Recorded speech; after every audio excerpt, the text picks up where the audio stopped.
মার্কেটের স্ট্রাকচার একদম পারফেক্টভাবে কিভাবে ম্যাপিং করবেন এবং ভ্যালিড সুইংয়ের মাধ্যমে ভ্যালিড আইডিএম কিভাবে ডিসাইড করবেন, এই ভিডিওর মধ্যে আজকে সব কিছু নিয়ে আলোচনা করবে এবং পার্ট বাই পার্ট আলোচনা করা হবে। যদি আপনারা সম্পূর্ণ ভিডিওটি দেখছেন তাহলে আমি আমার ভিউর জন্য বলতেছি না, লাইকের জন্য বলতেছি না। যদি এই ভিডিওটা আপনাদের ভালো লাগে তাহলে সাবস্ক্রাইব পাওয়ার আমি যোগ্য রাখি ইনশাল্লাহ। তো চলুন কথা না বলে ভিডিওটি শুরু করা যাক। তো আমি এখন বার রিপ্লাইটা ইউজ করে আপনাদেরকে একদম পারফেক্টভাবে সব কিছু দেখাই দিব যে ভ্যালিড আইডিএম সিলেক্ট করার ক্ষেত্রে সব সময় মাথায় রাখতে হবে আপনাকে যে মার্কেটের লেফট সাইডের, এই যে মার্কেটের এটা বাম দিকের এটা হচ্ছে বাইং সুইং। তো সেই সুইংয়ে যখন মার্কেট ডাউনের দিকে আসবে সেই ক্ষেত্রে আগের ক্যান্ডেলকে লোকে এসে লিকুইডিটি হান্ট করতে হবে, তারপরে প্রিভিয়াস ক্যান্ডেলকে ব্রেক করতে হবে, দেন এটা ভ্যালিড সুইং হবে, তারপর এটা ভ্যালিড আইডিএম হবে। তো আমরা এখন এখান থেকে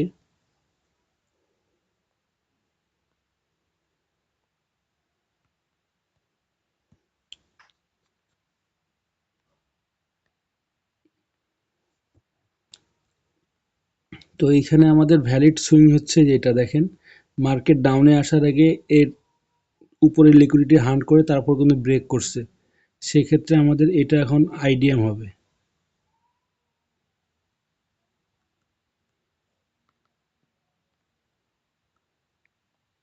আইডিএম আইডিএম হওয়ার কারণে আমাদের এটা এখনো লোয়ার লো পয়েন্ট হয়নি, তারপর আমি এটা ড্র করে রাখলাম। যখন ব্রেক অফ স্ট্রাকচার তৈরি হবে তখন আমরা এটাকে লোয়ার লো বলতে পারবো।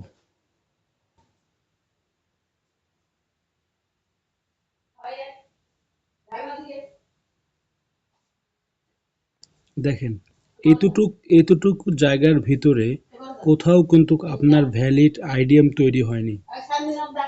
এতটুকু জায়গার ভিতরে কোনো কিন্তু আপনার ভ্যালিড আইডিএম তৈরি হয়নি। সেক্ষেত্রে আমি এখানে কোনো ড্র করতেছি না, আমি শুধুমাত্র ওয়েট করতেছি যে মার্কেট যদি এটাকে ব্রেক করে তাহলে আমাদের এখানে বস হবে। কারণ এখানে কিন্তু আমাদের লেফট সাইডের সুইংকে এটা ব্রেক করতে পারেনি, ঠিক আছে।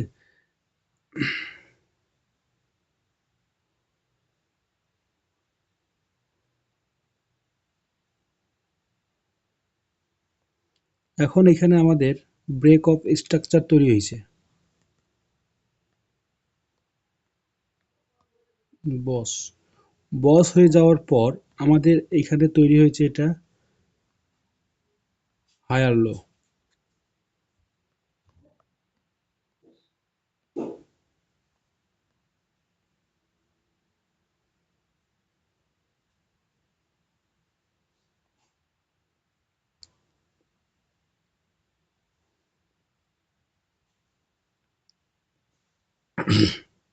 এখন দেখেন এই ক্যান্ডেলটা ডাউনে আসার সময়, এই ক্যান্ডেলটা ডাউনে আসার সময় আপনার উপরে সুইংকে সে নিয়ে নিছে, লিকুইডিটি হান্ট করছে, এবং যে ক্যান্ডেলের লিকুইডিটি হান্ট করছে সেই ক্যান্ডেলের কে সে বডি দিয়ে ব্রেক করছে।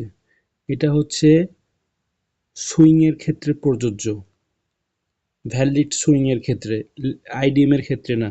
তো আমরা এখানে একটি ভ্যালিড সুইং পেলাম, পাওয়ার পর এখন মার্কেট এটাকে কিন্তু ব্রেক করলো, সেক্ষেত্রে এখানে আমাদের আইডিএম হবে এখন।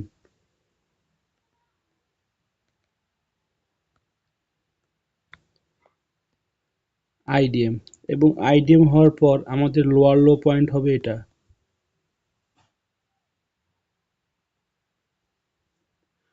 এন্ট্রি কখন নেবেন তখনই বলতেছি, দাঁড়া, এন্ট্রির জন্য তো ওয়েট করতে হয় ভাইয়া, বাস খালি দেখাই দিচ্ছি। আমাদের এই যে এখন বস হয়ে গেল, বস হয়ে যাওয়ার পর এখন আমাদের এন্ট্রি পয়েন্ট হবে বস। তাহলে এটা আমাদের এখন লোয়ার লো হায়ার লো, যখন এটাকে ব্রেক করবে তখন এটা চক হয়ে যাবে। তো সেক্ষেত্রে এখন দেখেন, এখন মার্কেটে যখন চক হয় সেক্ষেত্রে মার্কেটে একটা আপ ট্রেন্ড আসে, চক হয়ে যাওয়ার পর এবং তারপরে আবার ডাউন ট্রেন্ড কন্টিনিউ করে।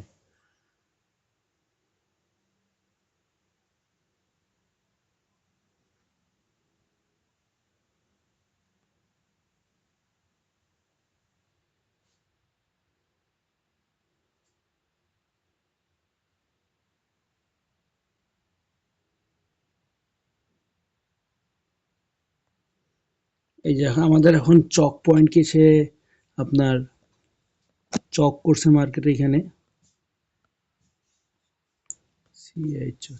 চক চক করার পর এখন মার্কেট রিটেস্ট নিচ্ছে এখান থেকে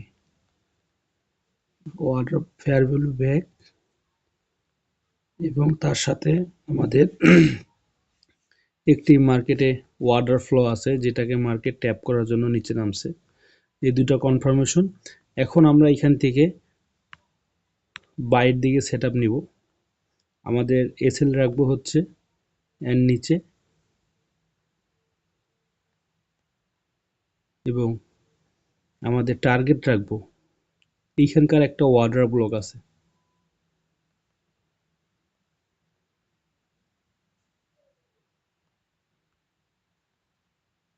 এবং এইখানে মার্কেট টাচ করলে আবার সেখান থেকে আবার মার্কেট কিন্তু ডাউন ট্রেনে আসবে। কারণ চক হয়ে যাওয়ার পর মার্কেটে আগে একটা আপ ট্রেন্ড হয়, তারপরে ডাউন ট্রেন্ড শুরু হয়। এই সেলটা হিট করলো, দেখেন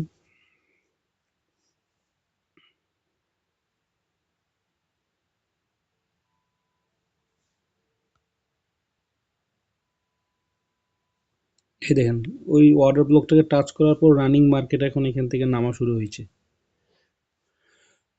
তো ভিডিওটা দেখেন, বারবার প্র্যাকটিস করেন, আমিও প্র্যাকটিস করতেছি, সবাই একসাথে প্রফিট করবো ইনশাল্লাহ।